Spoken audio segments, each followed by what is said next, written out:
बिहार छात्र आंदोलनों की उपजाऊ जमीन रही है। जब जब सड़कों से छात्रों ने हुंकार भरी है, उस वक्त के सबसे ताकतवर सिंहासन को चुनौती दी गई है। अग्निपथ योजना के विरोध में बिहार उबल रहा है। वहीं सरकार और सेना का रवैया संकेत दे रहा है कि अग्निपथ पर पीछे हटने की गुंजाइश कम है। सरकार और नौजवानों के आमने सामने आने से बिहार में राजनीतिक स्थिरता में भी हलचल होने लगी है। अग्निपथ आंदोलन के असर की अपनी अपनी समझ को लेकर बिहार में एनडीए गठबंधन की पार्टियों ने एक दूसरे को निशाने पे लिया है। तस्वीरें तस्दीक कर रही हैं कि अग्निपथ की आग में सबसे बुरी तरह बिहार झुलस रहा है।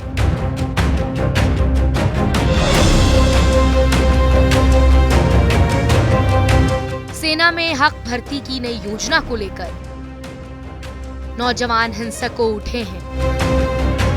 विरोध के इस ज्वार को थामने में सरकार और प्रशासन के पसीने छूट गए हैं। अग्निपथ से उठते हुए धुएं के गुब्बार में सियासत, सिस्टम और संविधान की परंपराएं धुंधली होती नजर आ रही हैं।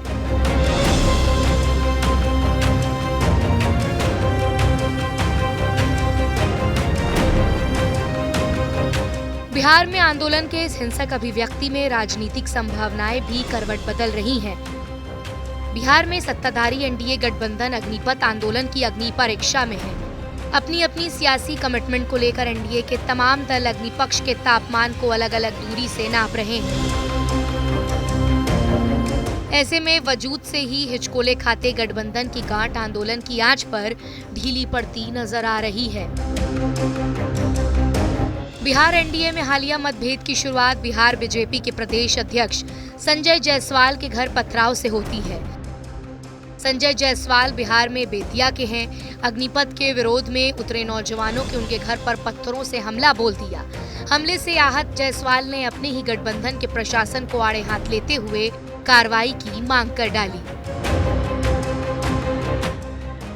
एक खास एजेंडा के तहत बिहार को पूरे तौर पर एक हर जगह आंदोलन करके तबाह करने की स्थिति पर ला करके रखा गया है और यह एक पूरी योजना के तहत हो रहा है। एक तो अग्निवीर योजना से अगर किसी को दिक्कत थी, हम लोग 5 दिन से यहाँ पे पार्टी कार्यालय में हैं। सभी आपके माननीय सांसद हैं, आपके चुने हुए जनप्रतिनिधि विधायक हैं, जिलाधिकारी होते हैं। अगर सरकार के पास आपको कोई ऐतराज था, कोई दिक्कत है, तो आप मेमोरेंडम बना करके और संबंधित व्यक्तियों को दे सकते थे।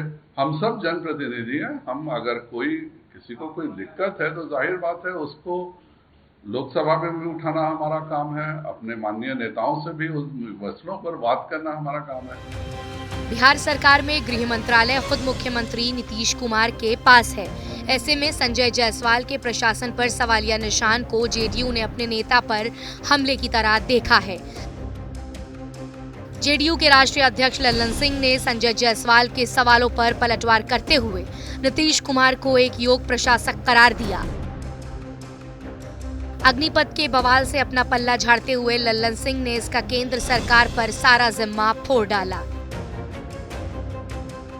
अग्निपथ पर बीजेपी और जेडीयू की जुबानी तकरार के बीच हिंदुस्तानी अवाम मोर्चा भी कूद पड़ा है।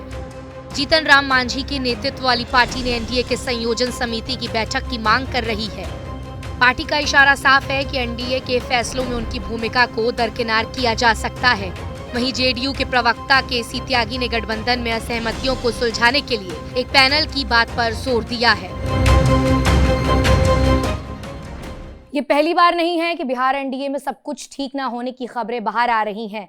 पिछले विधानसभा में चुनाव में बिहार में जेडीयू में बड़ी ताकत बनने के बाद से ही बीजेपी बिग ब्रदर के रोल में दिखना चाहती है। वहीं समय समय पर विपक्षी नेताओं से अनौपचारिक मुलाकात कर नीतीश कुमार खुद को किंग और किंग मेकर दोनों की भूमिका में खुद को स्थापित करना चाहते हैं।